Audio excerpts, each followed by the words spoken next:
वैशाली ताई घोडेकर, गीताताई मंचकर, विनय तापकीर, संगीताताई तामाणे, रवींद्र सोनावणे, संजय वाबळे, वसंत बोराटे, यश साने, अनुराधाताई गोफणे, चंद्रकांत वाळके, धनंजय भालेकर, निवृत्ती शिंदे, तानाजी खाडे, शशिकिरण गवळी, वैशाली उबाळे, शुभांगीताई, मंदाताई, नंदुतात्या शिंदे, धनाथर खेडेकर, संजय उद्वंत, विनय रणसुबे, तौफिक शेख, व्यासपीठावरील सर्वच मान्यवर उपस्थित बंधू आणि भगिनींनो, आज ह्या भागातल्या माजी नगरसेवक पिंपरी चिंचवड यांच्या प्रवेशाच्या निमित्ताने आपल्याला जमलेला आहोत. ज्यांचा प्रवेश असा झाला त्यांना मी मनापासून पक्षामध्ये स्वागत करते. आणि पक्षामध्ये आपण आल्यानंतर आपला मान सन्मान हा पक्षाच्याकडून पूर्णपणे पाळला जाईल हा शब्द मी तुम्हाला संघटनेच्या वतीने देते. मी आज इथे आल्यानंतर पाऊसही होता, पण तरी एवढ्या मोठ्या संख्येने आपण उपस्थित राहिला याबद्दल आपले मनपूर्वक आभार मानते. आणि ज्या प्रेमाने आणि विश्वासाने आपण अमोल दादांना निवडून दिलं त्याबद्दल तुमच्या सगळ्यांचे विनम्रपणे मनापासून आभार मानते. कारण का अमोल दादा म्हणले ही गोष्ट खरी आहे की वर्षापूर्वी ज्या काही घटना आपल्या आयुष्यात घडल्या तेव्हा पक्ष चिन्ह सगळंच ते घेऊन गेले होते. आपल्याला शून्यातून आपलं आयुष्य सुरू करायचं होतं, पण आज संघटनेच्या ताकदीवर राष्ट्रवादी काँग्रेस पक्षाचे 1, 2 नाही 8 खासदार महाराष्ट्राच्या वतीने निवडून गेले. ही आपल्या सगळ्यांसाठी खूप एक अभिमानाची आणि आनंदाची गोष्ट आहे. मगाशी अमोलदादांच्या भाषणामध्ये लोकशाहीबद्दल अमोलदादा आपण बोलत होता. रोहितदादांच्याही भाषणाच्या वेळेस मी आले तेव्हा मी थोडे काही ऐकलं. आज एक गंमत झाली. खरं तर आज योगायोगाने इथे यायच्या आधी DPTCची मीटिंग होती आणि एक लोकशाहीचा एक वेगळा अनुभव तिथे मला. आम्ही तिथे DPTCच्या मीटिंगला मी आज शिरेस्तोवर आदरणीय पवारसाहेब, अमोलदादा सगळे बसलेले होते आणि त्याच्यानंतर पालकमंत्री तिथे आले.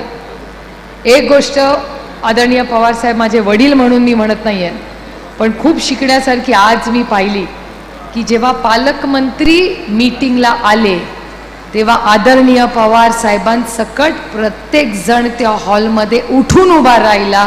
ही एक आपल्या सगळ्या कार्यकर्त्यांना शिकण्यासाठी गोष्ट आहे.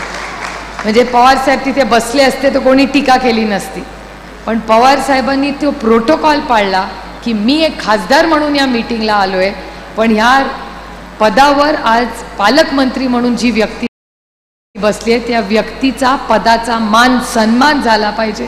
ही कैलासवासी यशवंतराव चव्हाणांची शिकवण आहे. हे राष्ट्रवादी काँग्रेस पक्षाचे संस्कार आहेत आणि हे प्रत्येक कार्यकर्त्याला माझ्यापासून सगळ्यांनी याची नोंद घेतली पाहिजे. त्यानंतर बरेच चर्चा झाली. निधीवरनं काही मागण्या अमोलदादांनी मी केल्या आणि हे होत असताना काही प्रश्न आदरणीय पवार साहेबांनी एक प्रश्न विचारला की हा निधी जो वाटप होतो त्याचा प्रत्येक तालुक्यामध्ये कसा वाटप होतो. तर कलेक्टर तिथे बसले होते. ते म्हणाले की हा निधी वाटप तालुका वाईज मला सांगता येणार नाही, मला थोडासा अभ्यास करून तुम्हाला सांगते. साहेब म्हणाले ठीक आहे सांगा आम्हाला. पण त्याच्यानंतर माननीय पालकमंत्र्यांनी एक कागद काढला आणि आम्हाला असं सांगण्यात आलं की एक GR आहे या राज्यामध्ये आणि त्या GRच्या नियमाप्रमाणे आमदार खासदार हे ह्या मीटिंगमध्ये जे येतात ते पाहुणे म्हणून इन्व्हायटी म्हणून येतात. त्यांना इथे निधी मागायचा किंवा बाकी मतदान करायचा वगैरे काही अधिकार नाही. तर खरं तर तुम्ही फार प्रश्न विचारताय, पण हा अधिकार तुम्हाला नाही, तो कमिटी मीटिंगला अधिकार आहे. आता ज्या लोकशाहीबद्दल आम्ही का तुम्हाला वारंवार म्हणतो की हे संविधान बदलायचंय, त्यांना दडपशाही आणायची आहे, ह्याचं जिवंत उदाहरण आज होतं. DPTCमध्ये आम्हाला सगळ्यांना आमंत्रित केलेलं आहे. माझ्याकडे त्याचा GR आहे. GR मध्ये आमंत्रित व्यक्तीला बोलण्याचा, मत मांडायचा अधिकार आहे. तो GR माझ्या फोनमध्ये आता आहे. दुर्दैव वाईट एका गोष्टीचं वाटलं आणि हे माझ्या ध्यानीमनीच आलं नाही. प्रेसवाल्यांनी मला प्रश्न विचारला की आदरणीय पवार साहेबांनी निधीबद्दल प्रश्न विचारला, नंतर राज्य सरकारने GR दाखवला म्हणजे बोलायचं का नाही आम्ही मीटिंगमध्ये. म्हणून मी म्हटलं मी स्वतः GRचा अभ्यास करते. त्या GRमध्ये स्पष्टपणे लिहिलेलं आहे की प्रत्येक आमदार खासदार ज्याला आमंत्रित केलेलं आहे त्याला तिथे बोलायचा अधिकार आहे, त्याला मतदान करायचा अधिकार नाही. आम्ही मतदान करायला गेलोच नव्हतो.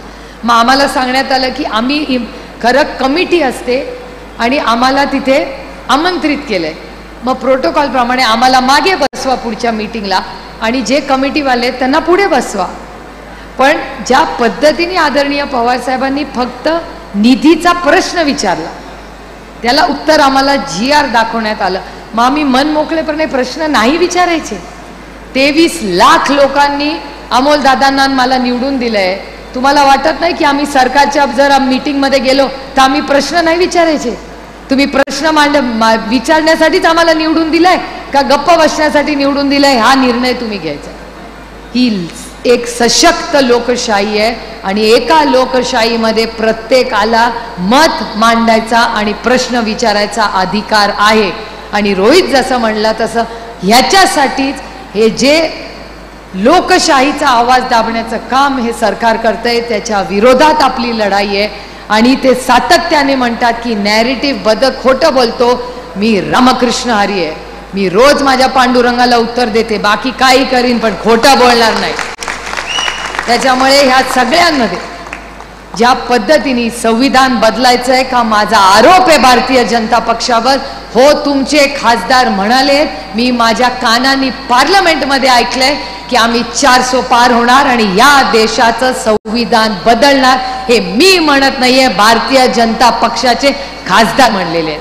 त्याच्यामुळे हे जे म्हणतात ना फेक नॅरेटिव्ह काही नाही. मी माझ्या कानाने ऐकले, सगळ्या चॅनलवाल्यांनी TV वर दाखवले. कुठलंही नॅरेटिव्ह खोटं नाही आहे. महागाई परवा मी म्हणजे अमोलदादा डॉक्टर आहेत त्यांची माफी मागून मी हे म्हणते की परवा मला कोणीतरी सांगितलं हे डॉक्टर हे सरकार MBBS आहे. मी म्हटलं MBBS म्हणजे डॉक्टर होतो. म्हणले डॉक्टर नाही ताई, MBBS म्हणजे महागाई, बेरोजगार, भ्रष्टाचारी सरकार असं हे सरकार आहे. म्हणून आपल्याला हे सरकार बदलायचं. त्याच्यात आमचा वैयक्तिक काय, अमोल दादा तर पुढच्या महिन्यापासून राज्याच्या दौऱ्यावर आहेत, मी आहे. आम्ही दोघं तुम्ही सगळ्यांनी आमच्यासाठी इतके कष्ट केले, त्या तुम्ही जे कष्ट केले त्याच्यापेक्षा गुंजभर जास्त बजरंग अप्पा, मी आणि अमोल दादा करू. आणि महाराष्ट्रात जास्तीत जास्त आमदार हे महाविकास आघाडीचे आणून एक आपलं हक्काचं सरकार आपल्याला ऑक्टोबरमध्ये आणायचं आहे. आणि महाराष्ट्राचा स्वाभिमान, महाराष्ट्राची आन बान आणि शान ही आपल्याला पुन्हा एकदा स्वाभिमानाने दिल्लीच्या समोर आपल्याला उभं राहायचं. त्यामुळे आज खरं तर मी बोलणार नाही कारण का 8 वाजलेले आहेत. 2-3 भाषणं अजून आहेत, उशीर झालेला आहे. मला या गोष्टीची जाणीव आहे की महिलांनाही स्वयंपाक वगैरे बरीच वेळ असते. आता जेवण ठेवलंय का माहिती नाही, मला घरी स्वयंपाक यायची जाणीव मला आहे. त्याच्यामुळे मी फार वेळ आपला घेणार नाही. पण पिंपरी चिंचवडमध्ये आज बऱ्याच दिवसांनी येण्याचा योग आला. आपण सगळ्यांनी जो उत्साह लोकसभेत दाखवला त्याच्यात सातत्य ठेवून राज्याची सेवा करण्यासाठी आपण पूर्ण ताकदीने 8 खासदार आलेत म्हणून हवेत जायचं नाही. 8 खासदार निवडून आलेत म्हणून आणखीन जबाबदारी वाढली आहे. जमिनीवर राहून पूर्ण ताकदीने आपण सगळे मिळून पुन्हा एकदा महाविकास आघाडीचं तुमचं हक्काचं सरकार महाराष्ट्रात आणूया. आज सगळ्या टीमनी आदरणीय पवार साहेबांबरोबर अनेक वर्ष काम करणाऱ्या सगळ्या पदाधिकाऱ्यांचा जो सन्मान ठेवला त्या सगळ्या पदाधिकाऱ्यांच्या समोर मी नतमस्तक होऊन तुम्ही चांगल्या वाईट काळात संघटनेबरोबर राहिला याबद्दल मनपूर्वक आभार मानून आपली रजा घेते. जय हिंद, जय महाराष्ट्र, जय आघाडी, रामकृष्ण हरी. महासंसार